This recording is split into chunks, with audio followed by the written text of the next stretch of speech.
Good afternoon. Welcome, welcome, welcome, everyone. Welcome to our Facebook Live weekly series on memories of Bhakti Tirtha Maharaj.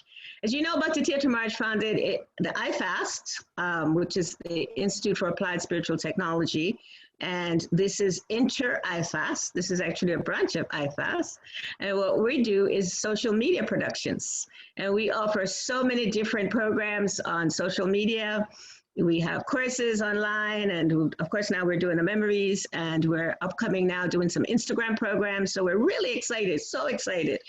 And so today on our program for Memories of Bhakti Tirtha Maharaj, we have a very special guest.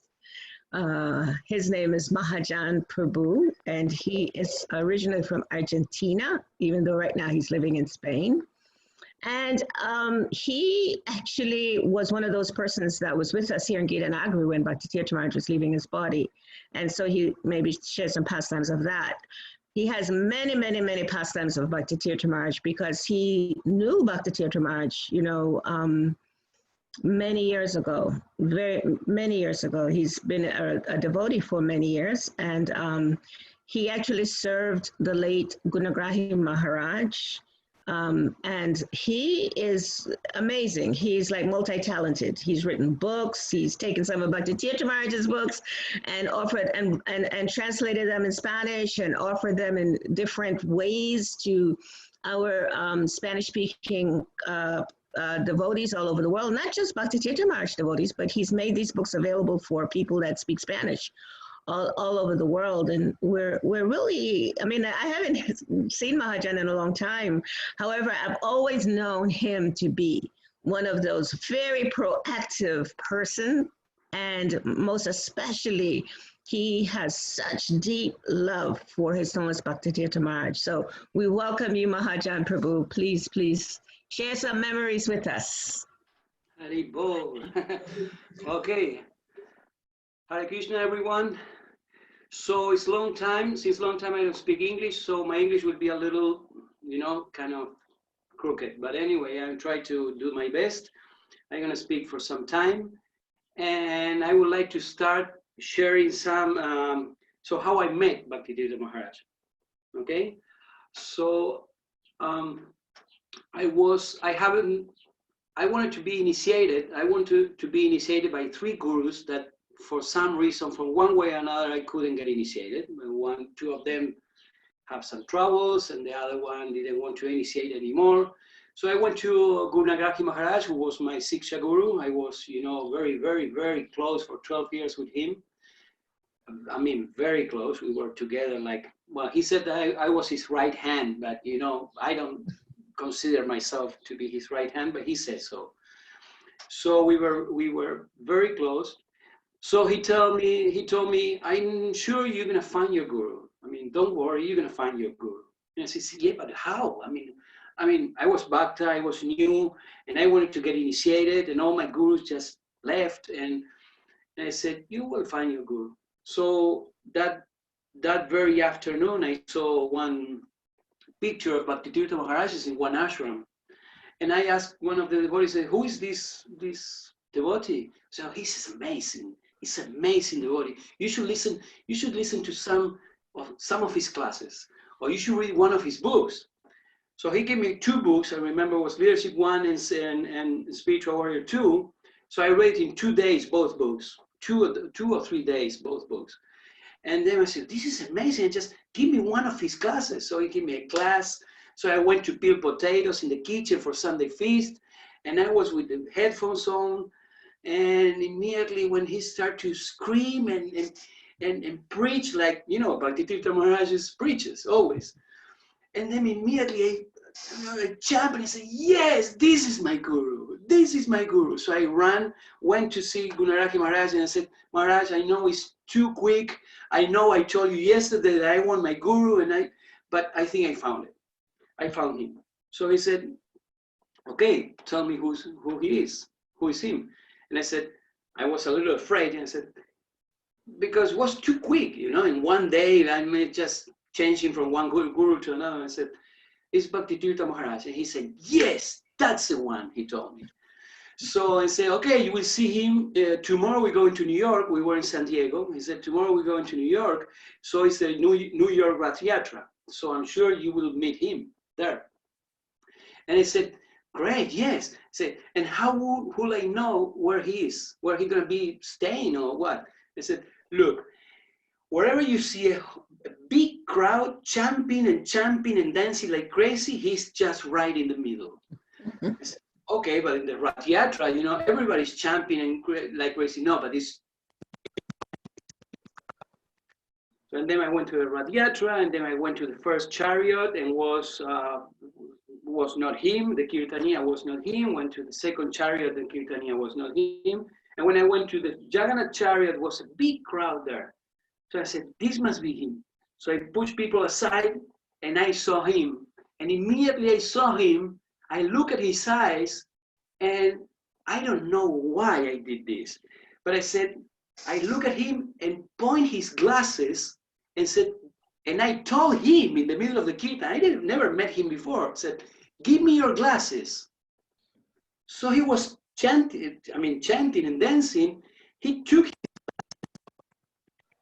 me, and I just took a piece of toilet paper that I have, clean toilet paper, and I cleaned his glasses and I give them back to him. I was like, what? So, and he put his glasses on and we start dancing and dancing and we keep dancing, but he never gave me the microphone. So I was so proud. I am so proud still, but I was so proud then. I said, everybody's grabbing the microphone. Why he's not giving me the microphone? I'm the great Bhakta Martin. He should give me the microphone. So he never gave me the microphone, but once in a while he gave me his glasses so I can clean his glasses. So things like this happen. And then, I mean, I have so many stories to say, but the Rath Yatra finished. And then Gunagrahi Maharaj came and I said, Maharaj, I want to introduce you, Bhakta Martin, who is very fond of you. He will listen to all your classes and he wants to take shelter of you. And he looked at me and said, oh, my eternal dancer. He said, wow, what? So, and then we talk, and he said that he will help me to help other people. And then well, he gave me his shelter. And then I said, that's it. And then I was so embarrassed, so I ran away. So I went to, he told me I could be your guru, and then I ran away. So like a week later, I said, you know, Guru Maharaj, I know you initiate once a year, but Gunagrahi Maharaj wants me to be initiated now. I said, well, I'm sorry, I initiate only in May. You remember in Gitanagari, yes. In May? Yes, yes. That's the Rath Yatra. So Rath Yatra is on June. So that means I have to wait for 11 months. And I said, but we can do, I mean, you have to wait for 1 year. So and then Gunagrahi Maharaj told me, okay, you have to become the best Sankirtan devotee in the marathon, #1 in the world, and he will initiate you. And I said, I mean, what? How are you going to become #1 Sankirtan devotee in the world? They said, you just put all your effort. And for 1 week, I won the marathon and I was the #1 Sankirtan devotee in the world. Know that. So, and Gunagrahi Maharaj told me, now you call him. So 2 months later, I called him and I said, I know about all your things that you have done. And I said, what? He said, you became the #1 devotee, Sankirtan devotee in the world. I mean, all the big guys were there, you know, the New Yorkers, Sankirtan devotees, and from all over the United States, from Russia. Well, Russia at that time was not that big, but anyway. So I said, please come to Washington and I will initiate you immediately. I said, okay, so I'm here in Detroit. He said, yeah, I'm in Mexico. And I will initiate you. So please go there because I'm going only for that. And then I have to go somewhere else. I said, yeah, sure, tomorrow I'm going to be there. So I went there next day. And then I met him. Jambavati was coming to pick me up. Jambavati Mataji. So we went to the IFAST and he took me to the forest. So we start to walk into the forest, him and me, only 2 of us. So we start to walk into the forest, into the forest, into the forest, and then in the middle of the forest we sat. And he gave me a little Srimad Bhagavatam class, him and me only in the forest. And then finally he said, well, he talks about the Mahajans in the universe and blah, blah. And he said, okay, now your name is Mahajan Das. So he initiated me in the forest. We worked together there. And then I pay my obeisances in the mud. Was the whole thing. So when I rise, when I stand up, he looked at me and said, please clean your face. And it was with my face. It was a whole crazy thing. Anyway, that was how I met him. And then I said, okay, what do you want me to do, for you? What is my service? And I said, your service is not direct to me. Your service is that you don't make Gunagrahi Maharaj kick you out of his side. So you serve Gunagrahi Maharaj if you are serving me. That's all. That's all you do. That's all I want from you. So, and for many years, my guru was Gunagrahi Maharaj in one sense, because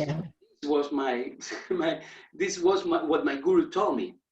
And I used to see him like 2 times a year.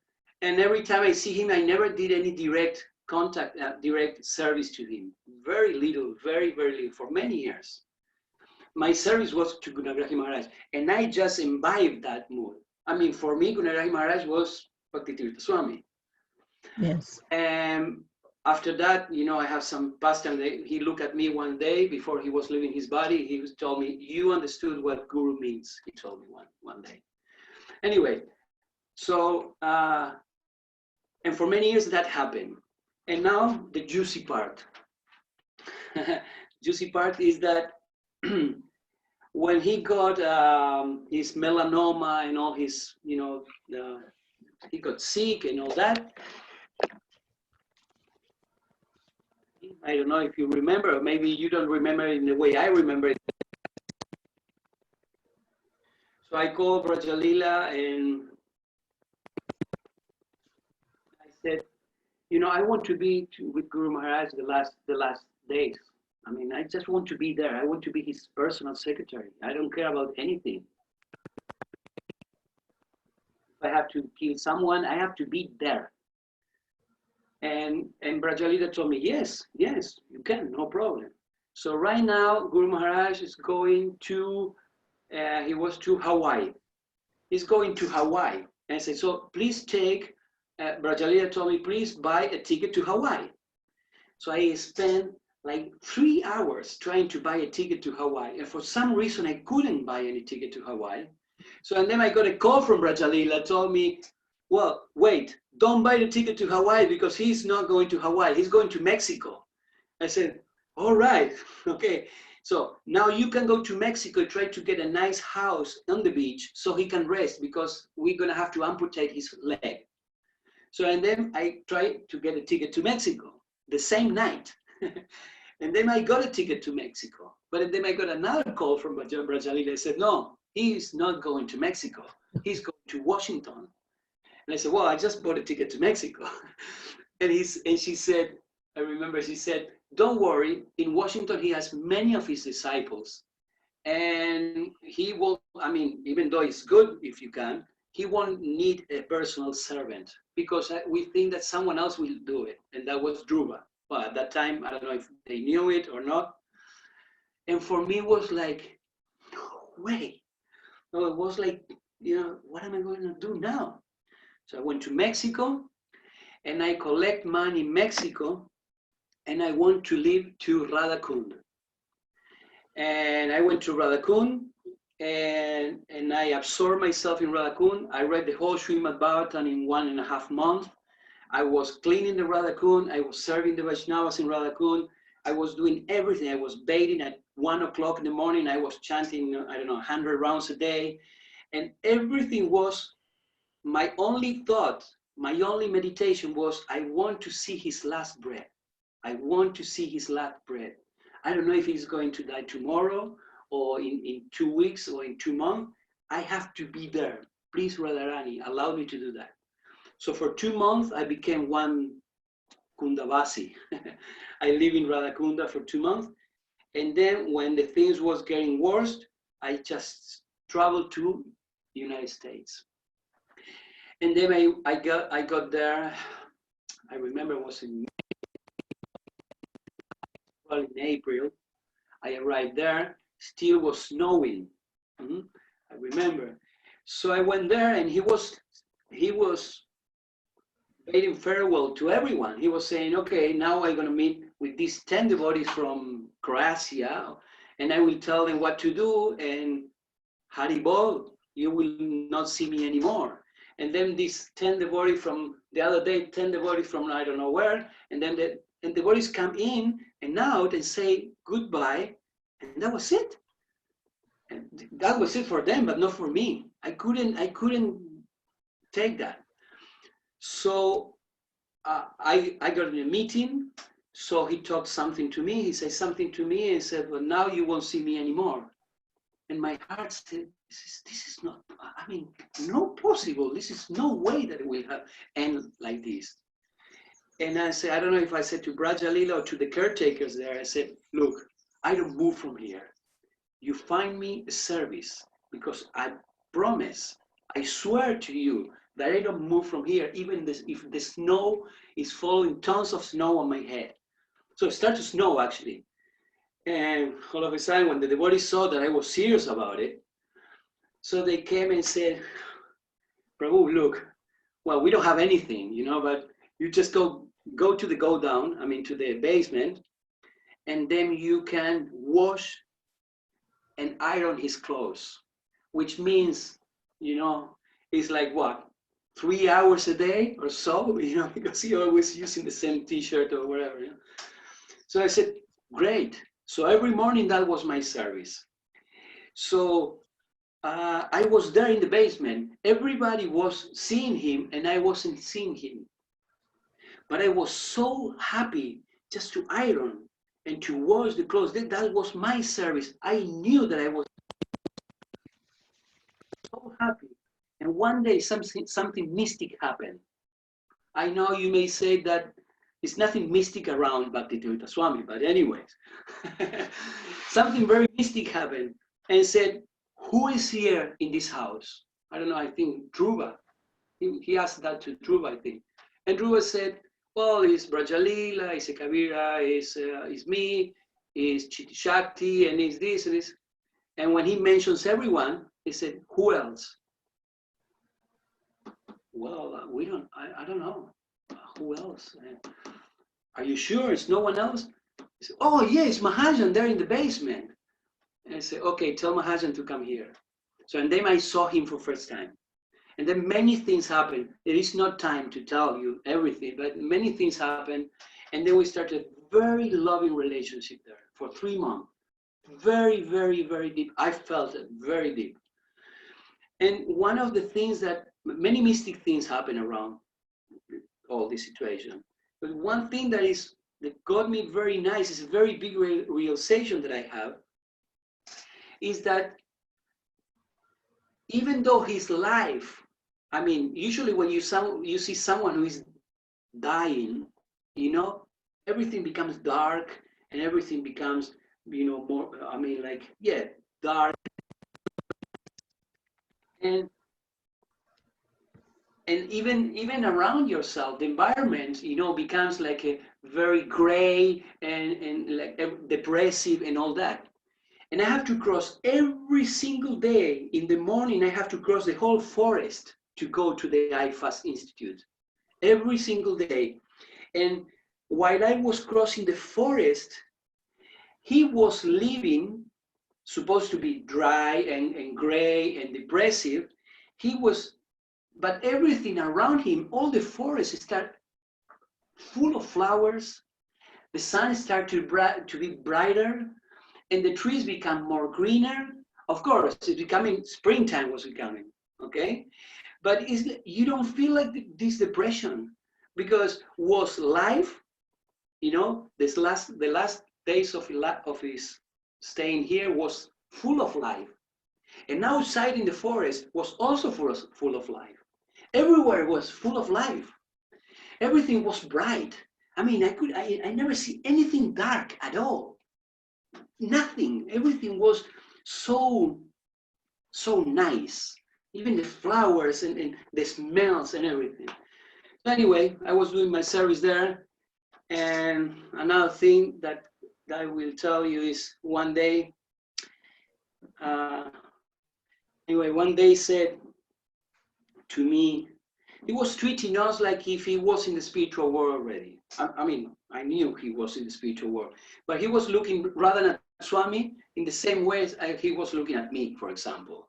And that was struck me, you know, like for example, is Maharaj came? Yes, give him a chair and some popcorns because we were watching a video, okay? So, and when I got in, he said, did Mahajan came? Give him a chair and give him some popcorn. I mean, he was treating everyone the same, you know? And when he was looking at you, he was looking at a cowherd boy, even though I'm not a cowherd boy. I mean, I'm millions light years to be a cowherd boy, but you know, he was kind of looking at cowherd boy. One day I saw, sorry, this doesn't have any chronology at all, but now you got me going, so I can speak for hours. Anyway, one day he was sitting there, you know, in his chair, and was Radha Swami very close to his face, and I was there, you know, was his face, Radha Swami's face, and my face there. And he was looking at Radha Swami. He told Radha Swami, you and me know very well why Prabhupada brought us here. You know? And I was, what? I mean, you know, very transcendental for me. It was too deep. You know, who knows where they coming from, who they were, or what? That time, one day he said, he opened his eyes, he couldn't move. That was, he couldn't move. And he was saying, here is full of witches, full of ghosts, full of witches and full of ghosts. It's very, very low beings are around this room right now. And I said, okay. So I was looking around and I didn't see anything, but he was looking at everything. So I lay down next to him on the floor, but lay down next to him and I fall asleep. And then I have very, very, very horrible dreams with witches, ghosts, all things, you know. So I stand up and I grab one. I was really nervous, and I grab one. Remember, Matasi? I grabbed one of these Nishinha oils. You know that Jayapataka Maharaj always gives to everyone. Yes, yes. In the oil, and the oil exploded. So the whole room, I mean the whole room, no, but the whole area was full of oil. The walls, the covers of the blankets, Guru Maharaj was full of oil, you know, the kurta was full of oil, I was full of oil. So I said, how are you gonna say this to Brajalila? She will kill me. So, and I was really nervous, you know, I went to see Brajalila, she was sitting in the couch there with the camera, and I said, Mataji, you know, I'm sorry, but I just, and I explained what happened. And I said, now she's going to give me the souls, like anything. And Brajalila looked at me and said, well, maybe that was the quantity that was needed for getting rid of the ghosts. So anyway, someone took the kurta and took the kurta. I won that kurta, but anyway, it was a whole thing. So another thing is, one day I was doing bhajans in the living room. I was doing bhajan. He was inside in his room, and I looked through the window of the institute, and I started to see couples of animals going to his room. A couple of deers, a couple of squirrels, how you say? Squirrels, yeah. A couple of birds, a couple of rabbits, couples of animals going to his room. And I said, what is this? And this is like, it's in a movie or what? You know? And he was, I don't know what happened then. Probably they went into the window, look at him, or taking darshan and leaving. I don't know. So that thing happened. Two more things. I don't want to take so much time. One of the most important things that happened, I hope I wouldn't cry on this one. Usually I do. And he said, one day he was, a god brother of ours, you know, playing the harmonium. And Guru Maharaj was very hot. So he couldn't move. So he just kind of, you know, made like this to make me come close to him.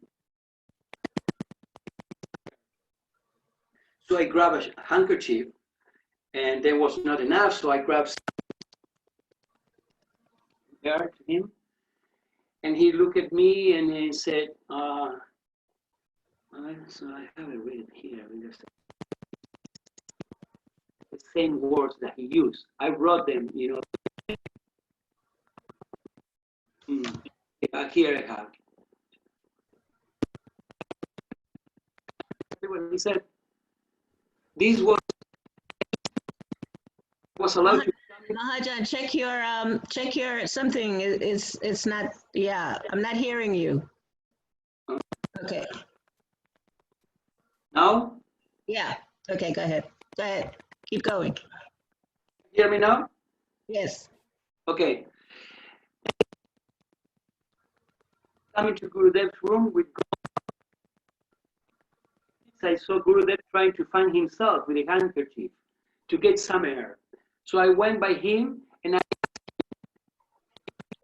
fan him. And he said, smiling to me in a very sweet and humble way, yes, a little bit. So I grabbed a book and I started to fan him while Gopal continued. Gurudev said, we should. Mahajan said, how we. You are already in the spiritual world. But still, we will pray. It is always good to pray, I said. And he said, service, and whatever Krishna wants, whatever says, all these wonderful devotees, so much love. All these devotees have done so much service. Looking at me, he looking at my eyes and he said, like Haridas Thakur.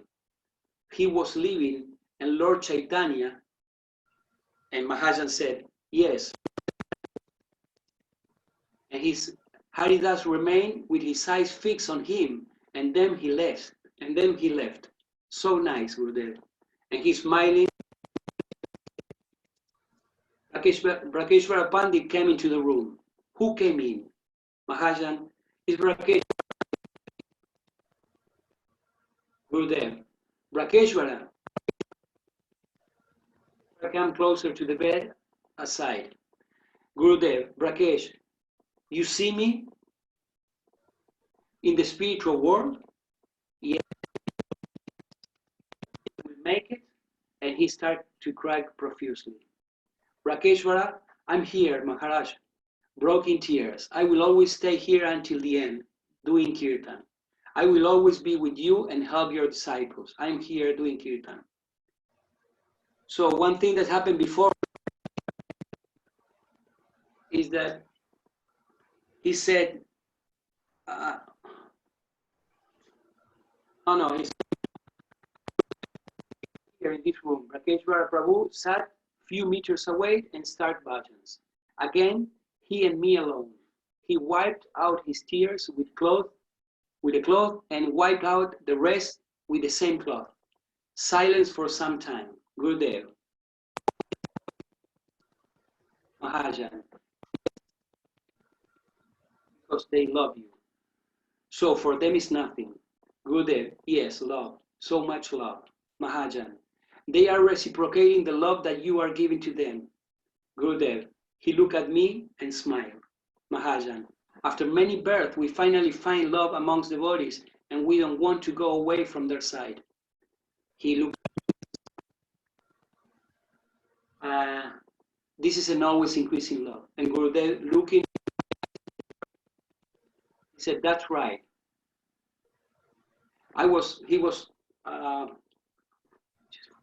He was lying on the bed, and I was 3 or 4 inches from his face to hear what he was saying, because he was speaking very. "You will be like this too," he told me, giving you broken tears. I said, "Isn't it?"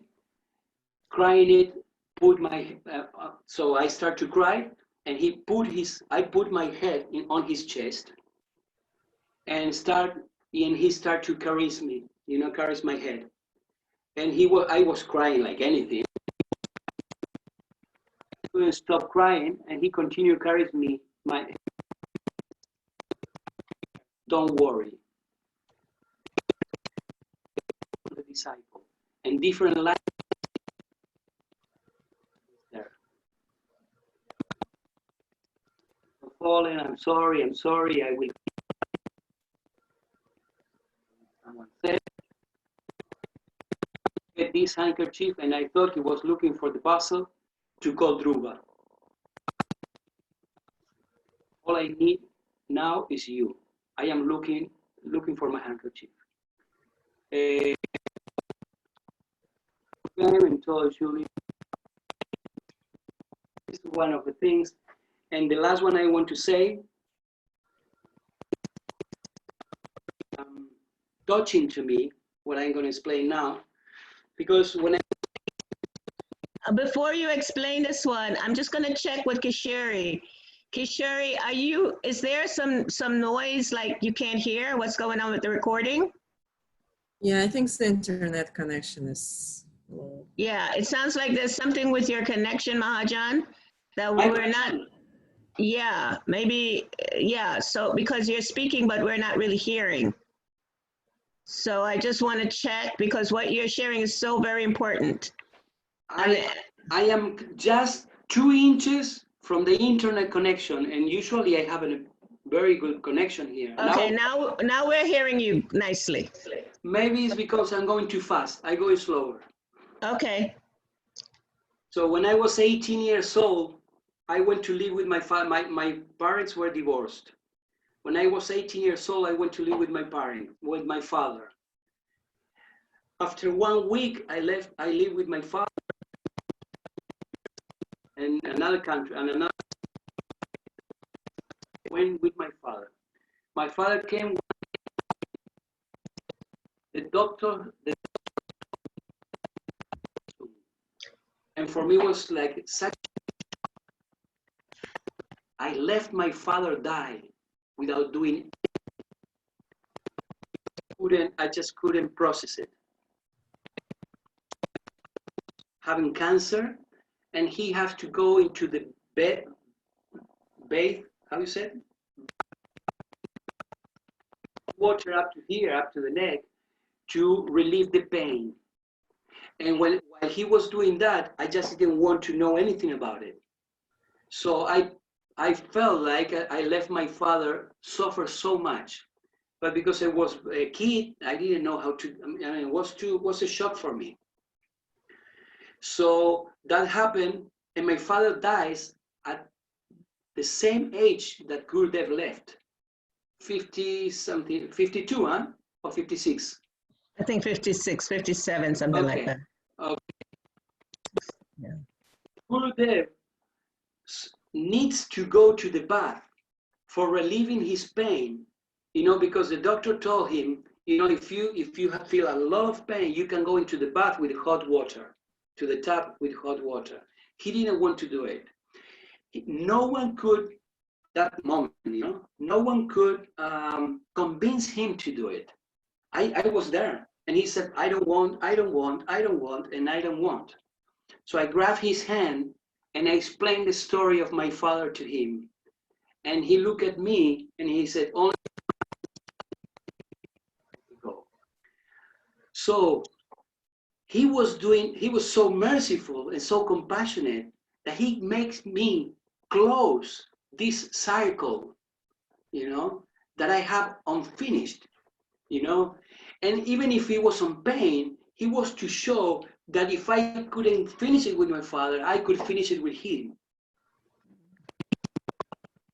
Yeah.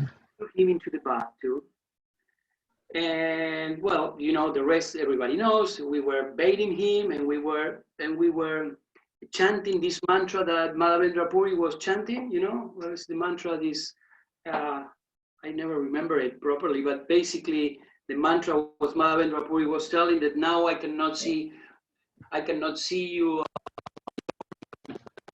You remember?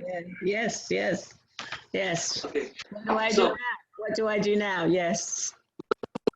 That I cannot see you. So what's his name? Ramachandra Puri, you know, he was saying, well, you just focus on the impersonal Brahman. You know, I said, you rascal, get out of here. You know, I just want to see impersonal Brahman. And Ishvara Puri came. And when Ishvara Puri came, he took very nice care of Madhavendra Puri. That's why Ishvara Puri got all the mercy from Madhavendra Puri and was the guru of Chaitanya Mahaprabhu. And Ramachandra Puri becomes a very, very great offender. And he was looking at us. We were three. Three where we were begging him. So that was very important for me. So, and finally, when he left, I want to tell you how he left, and then I finished. And we were, you know, my service at that time, I was a little more active. I was not ironing anymore, you know, I just graduate. So I'm not ironing anymore. So my service at that time is don't letting anyone in, you know, into the room. So 100 devotees outside wanted to go in. Gurudev was leaving his body. And, oh, first I have to tell you another one, the last one, I promise. This is one of the most amazing things happening. The previous life. You know, Mahajan Prabhu, because I really, really want that these pastimes are shared in a way that devotees can really hear them and listen to them. You know, the recording is not, somehow we're having difficulty with the recording at this time. Somehow whatever you're saying, there's a lot of static, lots of static, and you can't really hear you. So my suggestion is that we re-record on another day, especially this part of the pastimes when you are there with Guru Maharaj, because it's we're not hearing. Kishori, whatever you said, I do it. Are you hearing? No, it's really breaking up and it's hard to understand. Sometimes like good and then bad again. There's something that's shaking and making a lot of noise. And so what we'll do is we'll keep the parts that is recorded nicely. And what we'll do is we will rearrange. And maybe at that time we can do a Facebook Live. Maybe we'll come live where you can tell the stories, the parts of the pastimes that are related to when he was leaving his body. Because we want it, you know, we don't want to give something about Guru Maharaj that's just not, you know, not proper. Not, he wouldn't like that is not presentable. So I know. We have enough in the first part of what you shared that was clear. So we'll use that. We'll put that on. We'll put that on Facebook Live, and we'll also, Kishori, maybe we can say something that maybe Mahajan now. What I'll say is that we will have another session with Mahajan Prabhu, so that we can, you know, because the connection is not so good right now. I understand. So we'll do that. When you move forward, that's when something happens with, when you sit back like that, we hear better, but when you move forward. If I speak like this, now you can hear me nicely or? Very nicely. If you don't move. Oh, but see. No, you wanted to cut it here. Yeah, when you moved your hand just now, the static started again. Okay, I have to be in a very sattvic way, like this. I don't think that it's movement. I think it's internet in general. Okay, you just tell me what to do and I do it. I mean, whatever. I really would love to hear those stories, because the story with the fan that you shared, it's like was not possible to understand. Which one? with the, you started at Bhakti Tirtha Maharaj spot, and then like it was not clear. We couldn't hear anything. We couldn't hear anything about the one in the bathtub.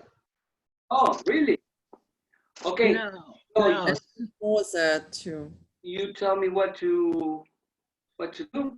So Kishore, we have enough right now that we can just, from the very beginning, that we can use, and we'll cut the rest of it, and then we'll come back, right? And do another one. Yeah, I just need for you to, if you say something like we're closing because of the low internet connection, and then we will do another one. I will. Okay. Listen.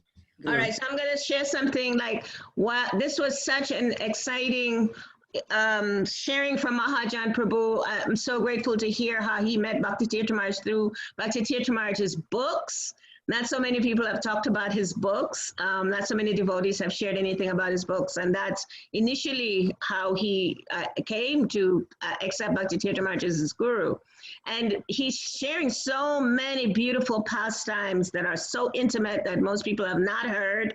Because the internet connection is not so, right now it's not connecting so nicely. So we will request Mahajan Prabhu to please come back and do another series, another part of our series that's just going to be entitled Intimate Pastimes of Bhakti Tirtha Maharaj, Departure Never Heard Before. How about that, Mahajan? Would you kindly agree to that with us? Yeah. Thank you. Yeah, that would be wonderful. Okay. You know why you are here? You are here to tell the world what you have seen in this room. He told me. Wow. So yeah, so this is why we need to come back and do this. So we will have Mahajan part 2. All and right. so we will let you know when we will do this. Good. Okay, thank you so very much. Thank you, Kishore Rani, for being here with us always. Thank you. Hari Hari. Haribol.